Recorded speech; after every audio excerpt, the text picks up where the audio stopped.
Kita kan belum perkenalan mengenai perkuliahan kita hari ini.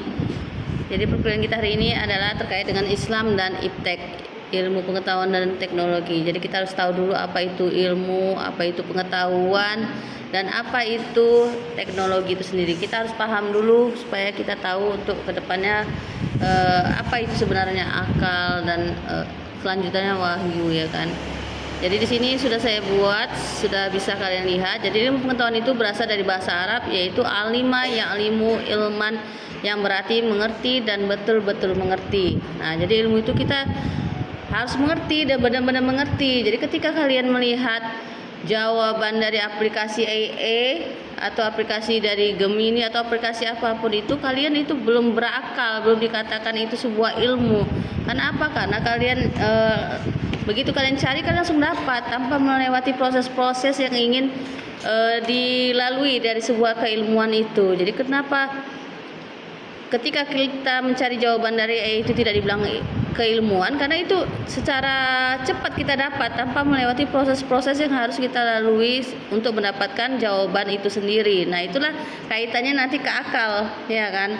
Jadi ketika kita berilmu, maka kita akan berpikir bagaimana kita mendapatkan tujuan akhir itu.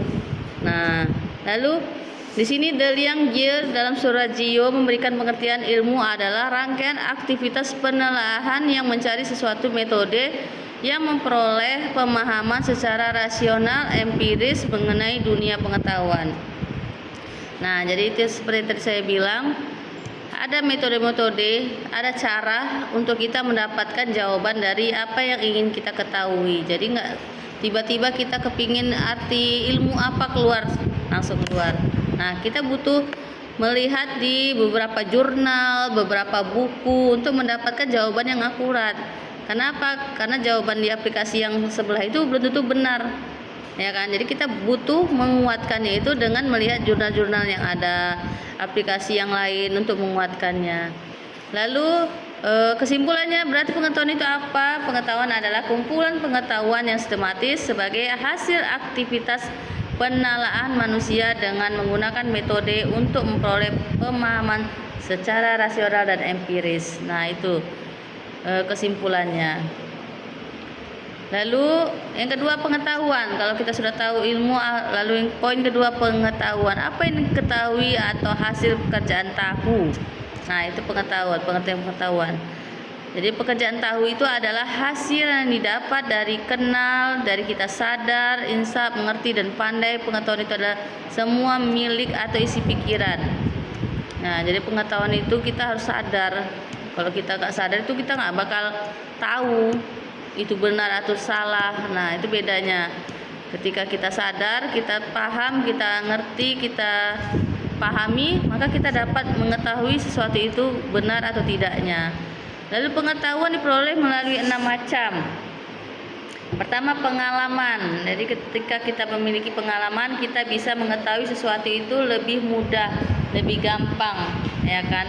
Jadi ketika seperti Rehan, dia sudah paham cara memangkas, dia lebih enak ketika memangkas orang lain. Tapi ketika si Rifki atau yang lain memangkas, pasti nggak bisa, pasti bakal mengalami kesulitan karena belum berpengalaman. Nah, efeknya apa? Bakal terjadi salah pangkas atau botak, ya kan. Nah, jadi butuh pengalaman ketika kita ingin memiliki pengetahuan. Lalu indra. Nah, indra juga menjadi bagian dari pengetahuan. Lalu nalar. Ketika kita melihat sesuatu, kita nalar, ini kira-kira benar nggak ya, ini salah nggak ya, ini sesuai nggak ya. Kita butuh penalaran untuk mengetahui pengetahuan itu benar dan tidaknya. Lalu otoritas, kelima institusi, dan yang keenam wahyu dan keyakinan. Nah, jadi itu wahyu dan keyakinan itu poin keenam untuk menguatkan dari kelima poin di atas. Nah, lalu setelah kita tahu apa itu ilmu, apa itu pengetahuan, barulah kita harus tahu apa itu teknologi. Jadi teknologi dalam Kamus Bahasa Indonesia itu sendiri adalah metode ilmiah untuk mencapai tujuan praktis ilmu pengetahuan, terapan keseluruhan sarana untuk menyediakan semua barang-barang yang dibutuhkan manusia. Jadi ketika kita ingin mengetahui sesuatu itu kita butuh, seperti saya bilang tadi, kita butuh buku, kita butuh HP, kita butuh laptop untuk mendapatkan apa yang ingin kita cari. Itulah teknologi. Jadi ketika kita ingin mencari sebuah jawaban, sebuah penelitian, kita butuhkan teknologi untuk mempermudahnya. Nah, salah satunya apa teknologi itu ya? Aplikasi AI, aplikasi Gamma, Google, YouTube, semua itu bisa kita gunakan untuk mendapatkan, untuk memudahkan dalam mencari apa yang ingin kita temukan. Nah, jadi teknologi adalah suatu cara, proses, alat, mesin, kegiatan, ataupun gagasan yang dibuat untuk mempermudah kegiatan manusia. Nah, jadi dengan teknologi kita bisa dipermudah dan bisa juga diterjerumuskan. Ya kan? Kenapa terjerumuskan? Ada yang bisa jawab? Dewi? Kita kalau tidak mampu mengolah informasi dengan benar, seperti kayak tadi Ya, jadi ketika teknologi tidak bisa kita gunakan dengan sebaik mungkin, semaksimal mungkin, malah menjadi bumerang untuk diri kita sendiri. Ketika kita orang posting ini viral, posting aja yang penting viral. Nah, pada akhirnya apa? Seperti kasus yang waktu kemarin, kasus yang banyak ditangkapi, yang kemarin banyak yang rumah-rumah anggota dewan dijarah. Banyak, semua orang bersuara, semua orang mengungkapkan pendapatnya, tapi pada akhirnya menjadi bumerang pada mereka sendiri. Banyak yang tertangkap karena salah posting. Bahkan ada yang posting kemarin menyuruh membakar kantor polisi, ya kan? Nah, itu juga menjadi bumerang untuk dirinya. Jadi kita harus bijak, harus hati-hati dalam mengambil video apapun yang kita ambil dari media sosial. Satu, lalu yang kedua dari aplikasi AI juga kita harus hati-hati karena tidak semua jawabannya itu benar. Kita harus menguatkannya dengan melihat lagi di Google atau di jurnal-jurnal untuk menguatkan jawaban itu sendiri. Lalu iptek dalam agama Islam. Iptek dalam Islam dipandang sebagai sarana untuk memahami sunatullah atau hukum alam, meningkatkan kualitas hidup dan memperkuat keimanan, bukan hal yang bertentangan dengan agama. Iptek harus berkembangkan dengan landasan etika tauhid atau nilai-nilai Islam, bertujuan untuk kemaslahatan umat, rahmatan lil alamin, tidak merusak lingkungan.